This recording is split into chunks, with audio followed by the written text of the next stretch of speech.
I thought she was going to talk for a while. What happened? Yeah, we don't know what the final vote tally is going to be, but congratulations to Rick Santorum. This has been a great victory for him and for his effort. He's worked very hard in Iowa. We also feel it's been a great victory for us here. For Ron Paul as well. Ron Paul's had a great night. This has been terrific. I think it's great that here in the heartland of America that a campaign begins. All three of us will be campaigning very hard to make sure that we restore the heart and soul of the entire nation. And thank you, Iowa, for the great send-off you're giving to us and to the others in this campaign. Look, this is a campaign night where America wins. We're going to change the White House and get America back on track.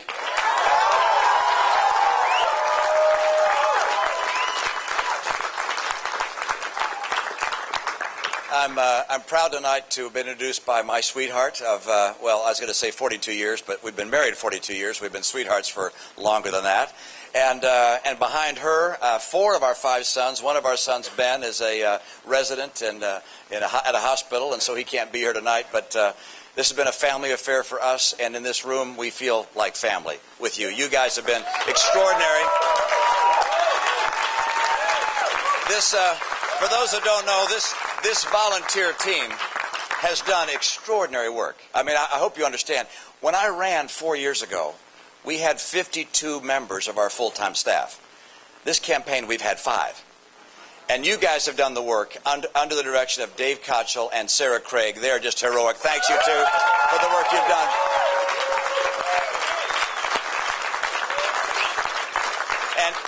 And you are working, and I am working, and we're all working together because of our passion for this country and our concern that it's being led by a president who may be a nice guy, but just is over his head. And you look, I mean, I look at his campaign. You know, 4 years ago tonight, he was giving a victory celebration speech here in Des Moines. And he'd been going across the state making all sorts of promises. The gap between his promises 4 years ago and his performance is as great as anything I've ever seen in my life. We face an extraordinary challenge in America, and you know that. And that is, internationally, Iran is about to have nuclear weaponry just down the road here. And this president, what's he done in that regard? He said he'd have a policy of engagement. How's that worked out? All right, yeah, not terribly well. We have no sanctions of a severe nature, crippling sanctions put in place. The president was silent when dissident voices took to the streets in Iran. And, of course, he hasn't prepared the military options that would present credibly our ability to take out the threat that would be presented by Iran. He's failed on that. And then how about with regards to the economy? He went out and borrowed $787 billion, and his administration said they'd hold unemployment below 8%. Hasn't been below 8% since. You got 25 million people today out of work or stopped looking for work or unable to get the kind of job that will allow them to meet their needs. This is not just a statistic, by the way. These 25 million people, this unemployment at 8.5%. These are real people whose lives have been impacted severely. People who lose their jobs over a long period of time. They sometimes lose their marriages, lose their faith, become depressed. This is just a tragedy. It didn't need to happen. Almost everything the president has done has made it harder for businesses to grow and to hire and to put people back to work. And then, of course, there's one more aspect of his track record that's been a failure. He was critical of President Bush for not balancing the budget, for having such large deficits. His deficits have been 3 times larger or more. He's on track by the end of his first term, his only term, by the way.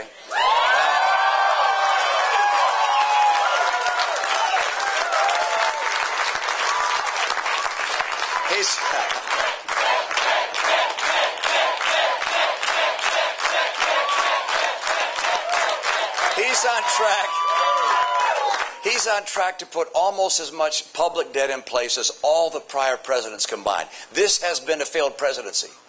And I'm absolutely convinced that if we want to get jobs again in this country, it's going to be helpful to have a person who's had a job in the private sector to create jobs in the private sector. You know, he said 3 years ago, after being inaugurated, he was on the Today Show, and he said, look, if I can't get this economy turned around in 3 years, I'll be looking at a one-term proposition. And we are here to collect. Let me tell you.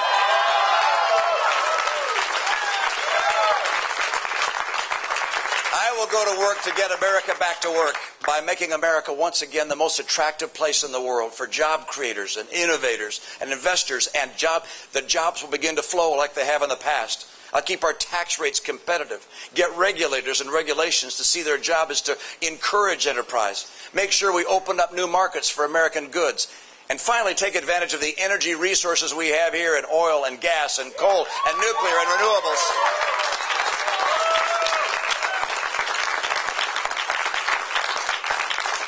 And I'll also do the work of finally getting ourselves to cut our federal spending and capping how much we spend and balancing our budget.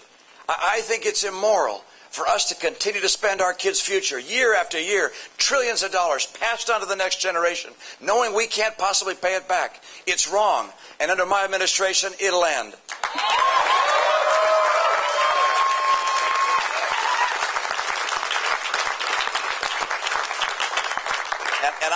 And you've heard me say this before. I've been asked, how are you going to cut programs? And I'm going to look at all the programs we have in the federal government, and I'm going to ask with regards to each one of them, is that program so critical that it's worth borrowing money from China to pay for it?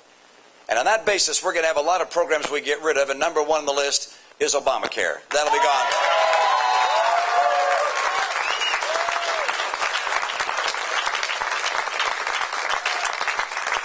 But this election is bigger even than jobs and a strong economy. It's bigger than a budget that's balanced and deficits and debt that begins to be reduced. It's really an election about the soul of America. The question is, are we going to continue to hew to the vision of the founders? When they crafted this country and wrote the Declaration of Independence, they said that the Creator had endowed us with certain unalienable rights, among them life, liberty, and the pursuit of happiness. And that phrase, pursuit of happiness, deals with the opportunity associated with this great nation. We are an opportunity land. People came here from all over the world, seeking freedom electorally, but also freedom personally, able to choose their own course in life. They came to America. And by virtue of their successes, their passion, their energy, their pioneering, they helped lift the entire nation. They didn't make us poorer by their being successful. They made us as a nation better off. The president has a different view. Instead of seeing a merit society, an opportunity society, I think he takes his inspiration from the social welfare states of Europe. He wants to make us an entitlement society, where government takes from some to give to others. The only people who do well in that setting are the people in the government who do the taking from one to give to the others. The right course for America is to remain a merit society, an opportunity nation.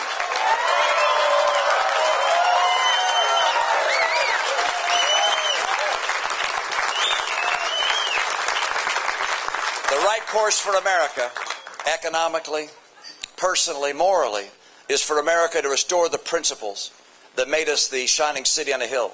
Our conviction that freedom is a gift of God. Our recognition that America as a merit society, where people based upon their education, their hard work, their risk-taking, their dreams, can lift themselves and lift people around them and lift our entire nation. That's what we need to restore in this country. I love this country. I love the hymns of America. America the beautiful, oh beautiful for spacious skies, for amber waves of grain. Corn counts, doesn't it, as an amber wave of grain? Yes. Another favorite verse. Oh, beautiful for heroes proved in liberating strife, who more than self their country loved, and mercy more than life. Do we have any veterans in the room tonight? Please raise your hand to be recognized.